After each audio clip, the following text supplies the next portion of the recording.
ഈ വർഷം മുതൽ 10th CBSE board exam 2 face ആയിട്ടാണ് നടക്കുന്നത് എന്നുള്ള കാര്യം എല്ലാവരും അറിഞ്ഞിട്ടുണ്ടാവും.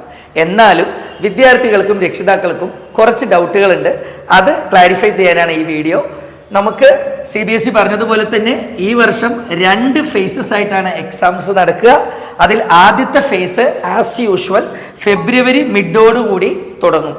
അതിൻ്റെ റിസൾട്ട് ഫെബ്രുവരിയിൽ എഴുതുന്ന എക്സാമിൻ്റെ റിസൾട്ട് ഏപ്രിലോടുകൂടി ഡിക്ലെയർ ചെയ്യും. അതേപോലെ ഫേസ് 2 എക്സാം നമുക്ക് മെയ്യിലാണ് എക്സാം ഉണ്ടാവുക, ഓൾമോസ്റ്റ് മെയ് മിഡായിട്ട്. അതിൻ്റെ റിസൾട്ട് ജൂണിലാണ് വരിക. അപ്പോൾ ഇതുകൊണ്ടുള്ള അഡ്വാൻറ്റേജ് എന്താണ്, കൺസ്ട്രെയിൻസ് എന്താണ്? ഇതുകൊണ്ടുള്ള അഡ്വാൻറ്റേജ് എന്താ വെച്ചിട്ടുണ്ടെങ്കിൽ ഫെബ്രുവരിയിൽ നമ്മൾ എഴുതിയ എക്സാമിൽ ഏപ്രിലിൽ റിസൾട്ട് വരുന്നു. ഈ റിസൾട്ട് വന്നതിൽ ഏതെങ്കിലും വിഷയം നമ്മൾ സാറ്റിസ്ഫൈഡ് അല്ല, നമുക്ക് ഒന്നുകൂടി മെച്ചപ്പെടുത്തിയാൽ കൊള്ളാമെന്നുണ്ടെങ്കിൽ നമുക്കത് എവിടെ ക്ലിയർ ചെയ്യാം? മെയിൽ ക്ലിയർ ചെയ്യാം.